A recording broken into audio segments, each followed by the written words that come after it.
இன்ஃபினிக்ஸ்லேருந்து லேட்டஸ்ட்டாக S5 Pro அப்படிங்கிற ஒரு ஸ்மார்ட் ஃபோனை அறிமுகப்படுத்தியிருக்காங்க. இந்த ஃபோனோட ஸ்பெஷாலிட்டி என்னன்னு கேட்டிங்கன்னா, ரொம்ப கம்மியான விலையில் பாப்பப் செல்ஃபி கேமராவோட பெசலஸ் டிஸ்பிளே ஸ்மார்ட் ஃபோனை கொடுக்கறதாக இன்ஃபினிக்ஸ் நிறுவனம் அறிவிச்சிருக்காங்க. இந்த வீடியோவில் இந்த ஃபோனை அன்பாக்ஸ் பண்ணி என்னெல்லாம் விஷயங்கள் இன்ஃபினிக்ஸ் நிறுவனம் இந்த ஃபோனோட கொடுக்குறாங்க அப்படிங்கிறத டீட்டெயிலாக இந்த வீடியோவில் பார்க்கலாம்.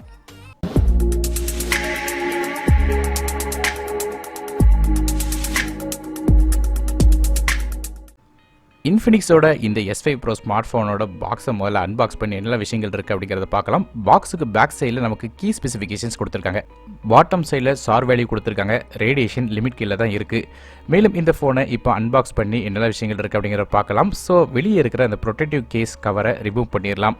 ஸோ அதுக்கப்புறம் இந்த பாக்ஸுக்கு சைடில் இருக்கிற அந்த சீலையும் ரிமூவ் பண்ணிடலாம். இப்போ பாக்ஸை ஓப்பன் பண்ணியாச்சு. பாக்ஸில் என்னெல்லாம் கண்டென்ட்ஸ் இருக்குது அப்படிங்கிறது பார்க்கலாம். ஓப்பன் பண்ணோடனே நமக்கு இன்ஃபினிக்ஸோட S5 Pro ஸ்மார்ட் ஃபோன் மேலே கொடுத்துருக்காங்க. பாக்ஸுக்கு வெளியே பார்த்த மாதிரி அதே கீ ஸ்பெசிஃபிகேஷன்ஸ் மென்ஷன் பண்ணியிருக்காங்க. நம்மக்கிட்ட இருக்கிறது ஃபாரஸ்ட் க்ரீன் அப்படிங்கிற வேரியண்ட், இது போக வயலட் அப்படிங்கிற கலர்ஸ்லையும் கிடைக்குது.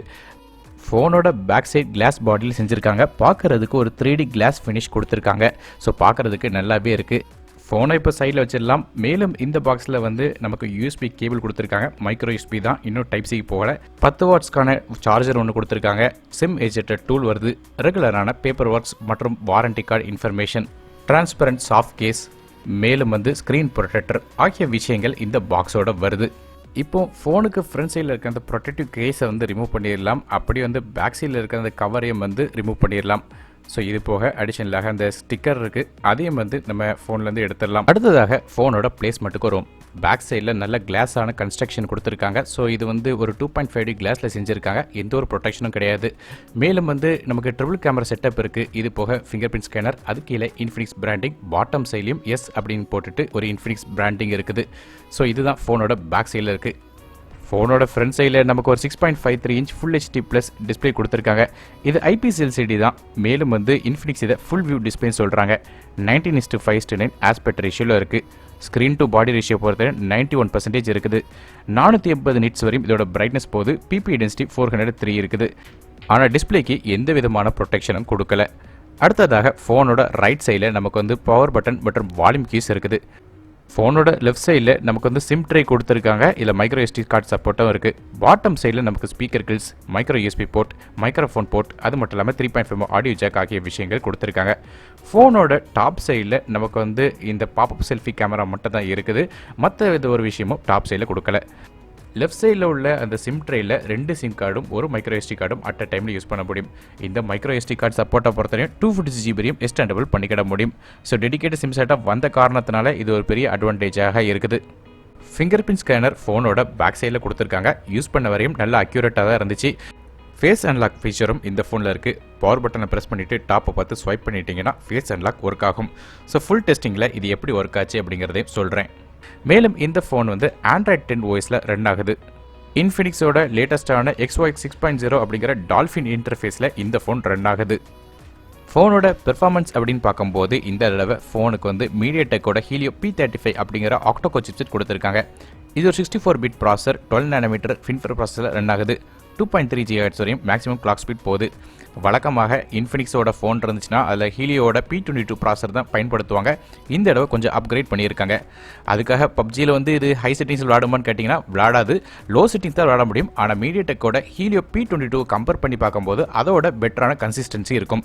ஸோ லோ செட்டிங்ஸில் விளாடும்போது அந்தளவுக்கு உங்களுக்கு ஃப்ரேம் ட்ராப்ஸ் இருக்க போகிறதில்ல. ஏதாவது 1-2 இடத்துல வேணாலும் இருக்கலாம். ஸோ மற்றபடி கேம் கண்டிப்பாக பிளேயபுளாக தான் இருக்கும். ஸோ மற்ற ஹெவியான கேம்ஸும் லோ செட்டிங்ஸில் விளாடலாம். மீடியம் செட்டிங்ஸில் விளாடுறது கொஞ்சம் கஷ்டப்படும். ஸோ நார்மலான யூசேஜுக்கு இது ஓகேயாக இருக்கும். மேலும் ரேம் மற்றும் இன்டர்னல் ஸ்டோரேஜை பொறுத்தவரையும் இது ஒரே ஒரு கான்ஃபிகரேஷனில் வருது. 4GB ரேம், இது 64GB ஸ்டோரேஜோட வருது. ஏற்கனவே சொன்ன மாதிரி மைக்ரோ SD கார்டு சப்போர்ட்டும் இதில் இருக்குது. கேஷுவலான லோ ப்ரொஃபைல் கேம்ஸ்லாம் ஈஸியாக விளாட முடியும். ஆஸ்பால்ட் 9 மாதிரியான கேம்ஸ் விளாட முடியுமான்னு கேட்டிங்கன்னா ஃபுல்லாக டெஸ்ட் பண்ணிவிட்டு சொல்கிறேன். ஸோ மேலும் கேமோட கன்சிஸ்டன்சி, டெம்பரேச்சர் எல்லாத்தையும் ஃபுல் ரிவ்யூவில் மென்ஷன் பண்ணுறேன். பேக் சைடில் உள்ள ஃபோனோட கேமரா பற்றி பேசும்போது இது ட்ரிபிள் கேமரா செட்டப்பாக வருது. மொதல் கேமரா ஒரு 48 மெகாபிக்சல் பிரைமரி சென்சர் கொடுத்துருக்காங்க. ரெண்டாவது கேமரா ஒரு 2 மெகாபிக்சல் டெப்த் சென்சரும், மூணாவது ஒரு லோ லைட் சென்சரும் கொடுத்துருக்காங்க, லோ லைட் ஃபோட்டோகிராஃபிக்காக. ஸோ ஆக மொத்தம் 3 சென்சர் கொடுத்துருக்காங்க. இந்த 48 மெகாபிக்சல் கேமராவில் பிக்சல் பின்னிங் டெக்னாலஜி இருக்கிற காரணத்தினால லோ லைட் ஃபோட்டோகிராஃபிக்கு நல்லாவே இருக்கும். டே லைட்டில் எடுத்த எல்லா விதமான ஃபோட்டோஸும் நல்லா இருந்துச்சு. டைனமிக் ரேஞ்சும் ரொம்பவே நல்லா இருந்துச்சு. அது மட்டும் இல்லாமல் போர்ட்ரேட் மோடில் பேக் சைடில் உள்ள பொக்காவை உங்களால் மாற்றி அமைக்க முடியும். ஃபுல் மோடையும் டெஸ்ட் பண்ணி பார்த்துட்டு ரிவ்யூவில் சொல்கிறேன். மேலும் செல்ஃபி கேமராவுக்கும் வரும். ஃப்ரண்ட் சைடில் 16 மெகாபிக்சல் ஃப்ரண்ட் ஃபேசிங் கேமரா கொடுத்துருக்காங்க. f2.0 ஆப்பர்ச்சரில் வருது. இந்த பாப்பு செல்ஃபி கேமரா வந்து கிட்டத்தட்ட 1,50,000 தடவைக்கு மேலே யூஸ் பண்ணலாம் சொல்லியிருக்காங்க. என்னோட யூசேஜில் இது நல்லாவே ஒர்க் ஆச்சு. இருந்தாலும் செல்ஃபி கேமரா எடுத்த ஃபோட்டோஸ் வந்து வழக்கத்துக்கு மாறாக கூட கொஞ்சம் பிரைட்டாக இருந்த மாதிரி தெரியுது. குறிப்பாக பேக் சைடில் உள்ள வாலாக இருக்கட்டும், என்னோட ஷர்ட்டாக இருக்கட்டும், ரொம்ப வழக்கத்துக்கு அதிகமாக பிரைட்டாக தெரிஞ்ச மாதிரி இருக்குது. ஸோ ஃபுல் டெஸ்டிங்கில் இதை பற்றியும் சொல்கிறேன். ஸோ அது மட்டும் இல்லாமல் இதில் போர்ட்ரேட் மோட் மாதிரியான ஷார்ட்ஸ்லாம் இருக்குது. ஏஐ பியூட்டி மாதிரியான ஃபீச்சர்ஸும் கொடுத்துருக்காங்க. ஆகுமெண்ட்ரி ரிலேட்டிவ் ஃபீச்சர்ஸும் இதில் இருக்குது. ஸோ வழக்கமாக இன்ஃபினிக்ஸ் பிராண்டில் பார்க்கக்கூடிய எல்லா விதமான ஃபீச்சர்ஸும் இருக்குது. ப்ளோட்வேர்ஸ் கொஞ்சம் இன்ஸ்டால் பண்ணியிருக்காங்க. ஆனால் இதை அன்இன்ஸ்டால் பண்ணிக்கிட முடியும். ஃபோனோட பேட்டரி பற்றி பேசும்போது இது 4000 mAh பேட்டரி கொடுத்துருக்காங்க. ஸோ சொன்ன மாதிரி 10 வாட் சார்ஜிங் தான் கொடுத்துருக்காங்க. கிட்டத்தட்ட 2 மணி நேரத்துக்கிட்ட சார்ஜ் ஆகிறதுக்கு டைம் எடுத்துக்கிடும். ஸோ இதில் ஏஐ ஸ்மார்ட் பவர் சேவிங் இருக்கிற காரணத்தினால முந்தைய காட்டிலும் கொஞ்சம் பவர் சேவிங் நல்லா இருக்கும் சொல்லியிருக்காங்க. அது மட்டும் இல்லாமல் நமக்கு ஆண்ட்ராய்ட் 10ஓட ஆப்டிமைசேஷனோட வருது. ஸோ அதனால் ஒரு ஃபுல் டே வரையும் பேட்டரி சார்ஜ் நிற்கும் சொல்லி எதிர்பார்க்கப்படுது. ஸோ இது போக வந்து ஏஐ ஸ்மார்ட் பவர் சேவிங் அப்படிங்கிற பேட்டரி லேபும் ஒன்று கொடுத்துருக்காங்க. இது மூலமாக தேவையில்லாத ஆப்பை வந்து ரெஸ்ட்ரிக்ஷன் பண்ண முடியும். இது போக இந்த ஃபோனில் வந்து டிடிஎஸ் ஹெச்டி சரவுண்ட் சவுண்ட் சப்போர்ட்டும் இருக்குது. அதன் மூலமாக ப்ரீமியமான சினிமேட்டிக் சவுண்ட் எக்ஸ்பீரியன்ஸ் கிடைக்கும் சொல்லியிருக்காங்க. ஸோ இது வந்து நான் ஹெட்ஃபோனில் யூஸ் பண்ண வரையும் ஓரளவு ஆவரேஜாக இருந்த மாதிரி தெரிஞ்சது. நார்மலாக வெளியே உள்ள ஸ்பீக்கரோட குவாலிட்டி கொஞ்சம் நல்லா இருந்துச்சு. மேலும் ஆண்ட்ராய்ட் 10 இருக்கிற காரணத்தினால இதில் social turbo, digital wellbeing, WiFi share, smart panel, gaming mode, smart gestures, hide apps, clean AI கேலரிங் அதே மாதிரி நிறைய ஃபீச்சர்ஸ் இதில் கொடுத்துருக்காங்க. இதுவரையும் பார்த்த இன்ஃபினிக்ஸ் ஃபோன்ஸில் வந்து இந்த ஃபோனோட பேக் சைட் லுக் தான் என்னோட கொஞ்சம் ஃபேவரட்டாக இருந்த மாதிரி தெரியுது. ஸோ அது மட்டும் இல்லாமல் இந்த ஃபோன் தான் இருக்கிறதுலே கம்மியான செக்மெண்ட்டில் வர பாப்பா செல்ஃபி கேமராவாக இருக்கலாம் சொல்லி எதிர்பார்க்கப்படுது. ஃபோனோட ப்ரைஸிங்கை பற்றி இப்போதைக்கு இன்ஃபர்மேஷன் இல்லை அப்படின்னாலும் இது 11,000 12,000 செக்மெண்ட்டில் வந்து வரலாம் சொல்லி எதிர்பார்க்கப்படுது. ஸோ ப்ரைஸிங் அனௌன்ஸ் ஆன உடனே கீழே இருக்கிற கமெண்ட் செக்ஷனில் இதோட ப்ரைஸிங்கை பற்றி சொல்கிறேன்.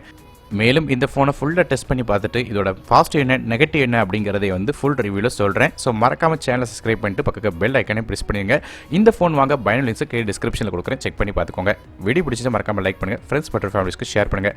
சேனலை சப்ஸ்கிரைப் பண்ணிட்டு பக்கத்தில் பெல் ஐக்கானே ப்ரெஸ் பண்ணுங்கள். மேற்பட இருக்கிறது அருண் டெக்கி தமிழுக்காக மற்றொரு வீடியோ சந்திக்கும் வரை நன்றி, வணக்கம்.